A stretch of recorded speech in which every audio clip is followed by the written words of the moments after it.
My mother looked at me across the dinner table and said, "You'll never be as good as your sister." Everyone stopped eating. My father nodded. My sister smirked, but I stood up and said something that made the whole room go dead silent. "I'm Clara, and I'm 28 years old. For as long as I can remember, I've been the invisible daughter, the backup child, the one who worked 2 jobs just to keep her head above water while my parents showered my sister Lily with praise money and opportunities I could only dream of. I spent my nights as a hospital nurse saving lives in the emergency room, my weekends tutoring kids just to pay off student loans that seemed to grow bigger every month. I never complained, never asked for help. I just watched from the sidelines as Lily got everything handed to her on a silver platter. If your family has ever made you feel invisible while lifting someone else up, subscribe right now and tell me where you're watching from. I read every single comment because I know exactly how that crushing feeling of being overlooked tears you apart inside. It all started 3 months ago at what should have been just another family dinner. But this one was special. This one was all about celebrating Lily's big news. She'd landed a graphic design job at some trendy startup, and my parents had turned it into a full production. The dining room smelled like grilled salmon and expensive wine. Mother had cooked Lily's favorite meal from scratch. There were flowers on the table, good china, and candles flickering like this was some kind of holiday. I walked in straight from a 12-hour shift at the hospital, still wearing my scrubs, exhaustion weighing down every step. "Clara, you're late," Mother said without looking up. Her attention was glued to Lily, who was telling some story about her new office space and the free sparkling water in the break room. I sat down in the only empty chair, the one with the slightly wobbly leg that nobody else wanted. Lily was glowing her hair perfectly styled, wearing a dress that probably cost more than I made in a week.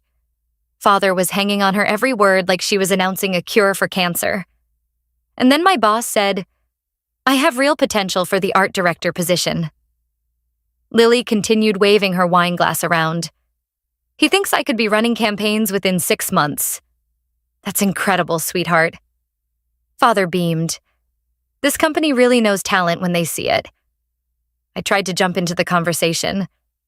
"Speaking of work, I got a commendation today for helping save a patient who came in with a severe allergic reaction. The doctor said my quick thinking made the difference between life and death." Mother barely glanced at me. "That's nice, honey." Then she immediately turned back to Lily. "Tell us more about the office culture. It sounds so dynamic." Father leaned forward, completely ignoring what I just said. "Lily's really going places with this company. They have real growth potential, not like these dead-end healthcare jobs." That's when it happened. The moment that changed everything. Mother looked directly at me with this cold sneer I'd seen 1,000 times before. "Clara, you'll never be as good as your sister. Lily has ambition. She has drive. She's going somewhere in life." The words hit me like a physical blow. But what made it worse was watching Lily's reaction. She didn't defend me. She didn't look uncomfortable. She just smiled and took another sip of wine like Mother had just complimented the weather. As I sat there staring at the half-empty plate in front of me, something clicked. I'd been paying my parents' mortgage for 6 months. 6 months of $2,800 payments coming straight out of my bank account while they gave Lily a $5,000 congratulations check for getting a job that paid less than what I made in a month. But that dinner was just the beginning. The real betrayals were still coming. 2 weeks later, I was scrolling through Instagram during my lunch break when I saw them. Pictures of Lily, my parents, and Lily's boyfriend on a beach in Florida. Palm trees, crystal blue water, expensive resort drinks with little umbrellas. They looked like they were having the time of their lives. I stared at my phone screen in disbelief. Nobody had mentioned a family vacation. Nobody had even hinted at it. I called Mother immediately. "Oh, Clara," she said when I asked about the trip. "We didn't think you could get time off work. You're always so busy with your shifts." "You didn't ask," I said, my voice cracking. "You never even asked if I wanted to go." Well, it was kind of a last-minute thing. Lily needed to decompress after starting her new job. You understand, I hung up and stared at more photos. My family building sandcastles. My family at expensive restaurants. My family having deep conversations on sunset walks without me. Lily's text came 3 hours later. Sorry, thought you knew about Florida. You're always working anyway, so we figured you wouldn't want to come. Hope you're not mad. I wasn't mad. I was devastated. But the public humiliation came next, and that almost broke me completely. Lily's 26th birthday party was held at the most expensive restaurant in town, the kind of place where appetizers cost more than my grocery bill for a week. My parents had rented out the entire back room and invited 50 people to celebrate their successful daughter. I showed up after another long shift, still smelling faintly of hospital disinfectant, wearing the nicest dress I owned that still looked cheap next to everyone else's designer outfits. Mother gave a speech that made my stomach turn. "We're so proud of our Lily," she announced, raising her wine glass high. "She's always shown such natural talent, such a bright future ahead of her. Some people are just born to succeed." The whole room clapped. Lily glowed under the attention like she was accepting an Academy Award. That's when Mrs. Lee, one of Mother's friends, turned to me. "And what do you do, Clara? I know Lily's in graphic design, but I've lost track of your career." Before I could answer, Father jumped in with a laugh that made my cheeks burn. "Oh, Clara's still figuring things out. She's working at the hospital, but Lily's the one with the real career. Lily's the one who's really making something of herself." I had just completed my nursing degree. I was working in the emergency room, literally holding people's lives in my hands every single day. I was making more money than Lily had ever seen in her life.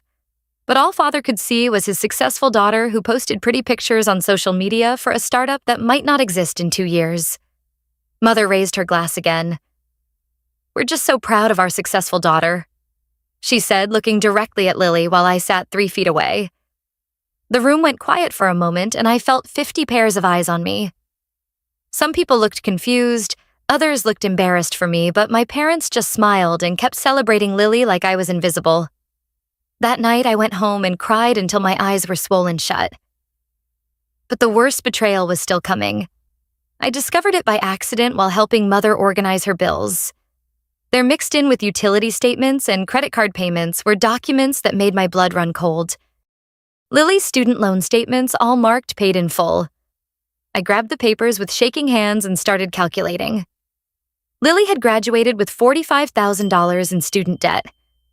Every single payment had come from my parents' account, the same account I'd been depositing money into every month to help with the mortgage. I confronted Mother the next day. "You've been using my money to pay Lily's loans." Mother didn't even look ashamed. "Lily needs to focus on her career growth. She can't be weighed down by debt when she's building her future. You have a stable job. You can handle your own responsibilities, plus help the family. I've been working nights and weekends to pay off my own loans while you used my mortgage payments to clear Lily's debt. Clara, don't be selfish. Family helps family. Lily's success benefits all of us." That's when I realized the truth. I hadn't been helping with a mortgage. I'd been funding Lily's entire lifestyle while drowning in my own debt. She graduated free and clear while I worked myself to exhaustion just to keep up with payments. But what they didn't know was that I'd been documenting everything. Every bank transfer, every payment, every receipt. I kept detailed records for tax purposes, never imagining I'd need them as evidence of financial abuse. While they were celebrating Lily's $45,000 salary, they had no idea I was making $89,000 a year. They had no idea I'd been accepted into a nurse practitioner program that would bump my income to 6 figures. I'd been keeping quiet about something that would change everything. My colleague Sarah had been watching this whole situation unfold. She was the charge nurse on my floor, a woman in her 50s who didn't sugarcoat anything. One day during our break, she looked me straight in the eye and said what I needed to hear. "Clara, you're literally paying for your sister's life while they treat you like a failure. This isn't family support. This is financial abuse." Sarah helped me calculate the exact numbers. Over 2 years, I'd given my parents $47,000. Not just for the mortgage like I thought, but for Lily's loans, her car payment, even her credit card bills when she had a tough month. That's when things got interesting. Mother started dropping hints about Lily's engagement. Her boyfriend had proposed and they were planning a big wedding. A wedding that would need family contributions. "Clara can handle the catering costs," Mother said casually during a phone call. "She doesn't have other expenses like Lily does. Lily needs to save for her dress and the honeymoon. I hung up and started printing documents, bank statements, payment records, loan calculations, everything I'd need to prove exactly how much I'd been supporting this family while they treated me like the unsuccessful daughter.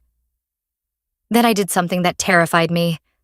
I stopped making the mortgage payment. My phone exploded within a week. Panicked calls from mother, angry texts from father.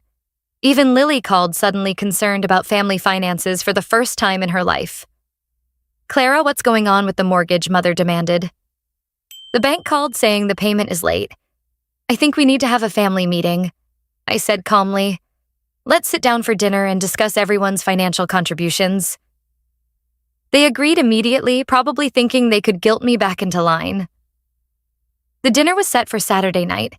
Mother cooked another elaborate meal, probably thinking food would soften me up. Father opened a bottle of wine like we were celebrating something. Lily showed up with her engagement ring sparkling, ready to discuss wedding plans and my expected contribution.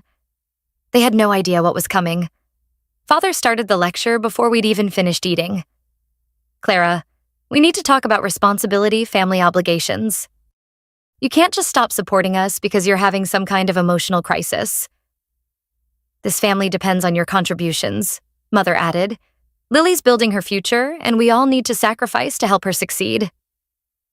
Lily nodded along, completely clueless about where her lifestyle was actually coming from.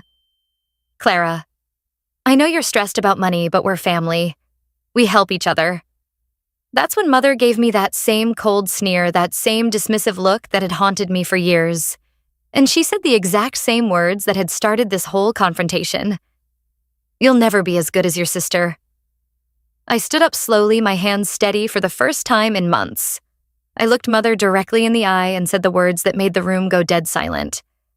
"Then ask her to pay your bills." Nobody moved. Nobody spoke. The only sound was the ticking of the grandfather clock in the hallway. I reached into my bag and pulled out a folder thick with documents. I spread them across the dinner table like I was dealing cards, each page landing with a soft thud that seemed to echo in the silence. "I've paid $47,000 to this family over the past 2 years, I said, my voice steady and clear. "Lily's student loans, your mortgage, her car payment, even her credit card bills when she overspent on clothes and vacations." Lily's face went white. She picked up one of the bank statements with trembling hands, staring at payment after payment with her name in the memo line. "Monthly mortgage payments, $2,800. I continued pointing to each document. Lily's loan payments, $650 a month. Car payment contributions, $400 a month. Random emergency payments when Lily needed help, $8,200 total." Father was frantically flipping through the papers, his confident expression crumbling as he realized every payment was documented, every lie exposed. "Lily." I turned to my sister, who was still staring at the evidence in shock. "You had no idea I was paying your loans, did you?" She shook her head, tears starting to form in her eyes. "Clara, I thought Mother and Father were helping me. I didn't know the money was coming from you." "Of course you didn't," I said, "because they wanted you to think you were special, that you were successful, that you were better than me." I turned back to my parents, who were both trying to speak at once, scrambling to explain away 2 years of financial manipulation. "You want to know the real difference between Lily and me?" I asked, my voice getting stronger with every word. "I've been supporting this entire family while Lily plays grown-up with a job that pays less than what I make in 2 weeks. The silence that followed was deafening. "My nursing income is $89,000 a year," I continued. "Lily's startup salary is $45,000, but you spent 2 years telling everyone that she's the successful one, while I'm still figuring things out." Lily was crying openly now, the weight of the truth hitting her like a physical blow. She'd been living off my money while looking down on me. Her entire lifestyle, her debt-free graduation, her financial freedom to focus on her career, all of it had been built on my work. My sacrifice, my paychecks. "Clara, we can explain," Father started, but I held up my hand. "No," I said firmly. "You can't explain away 2 years of lies. You can't explain why you took my money to pay her bills while telling me I'd never be as good as her." You can't explain why you celebrated her success when it was funded by mine. I gathered up the documents and put them back in my folder. The mortgage payment stops now. Lily can be as good as she wants with her own money. I walked out that night and never went back to those family dinners. Within 2 weeks, I'd moved to another city and accepted a position as a nurse practitioner making $120,000 a year. The hospital that hired me valued my experience, my dedication, and my skills. They treated me like the professional I'd always been, not like the failure my family had convinced themselves I was. My parents' house went into foreclosure within 6 months. Lily's relationship fell apart when the financial reality hit, and she couldn't maintain the lifestyle she'd grown accustomed to. She called me crying, begging for help, but I was done being their safety net. For the first time in my life, their silence didn't hurt me. It freed me. I finally understood that I never needed their approval. I needed my own respect. I needed to value myself the way I'd been hoping they would value me for years. I built a new life surrounded by colleagues who appreciated my contributions. People who saw my worth without needing proof or documentation or years of financial support. People who understood that success isn't about getting everything handed to you. It's about working for what you have and being proud of what you've accomplished. They lost me that day, and I never looked back. Sometimes the greatest gift you can give yourself is walking away from people who can't see your worth, no matter how much evidence you provide. If you've ever been the family member who gives everything while someone else gets all the credit, you're not alone.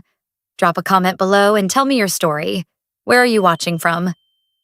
Have you ever had to choose between family loyalty and your own self-worth? Your experiences matter, and I read every single comment. Hit that subscribe button if you want more stories about finding strength when family dynamics go wrong. Sometimes the bravest thing you can do is stop paying for other people's dreams and start investing in your own.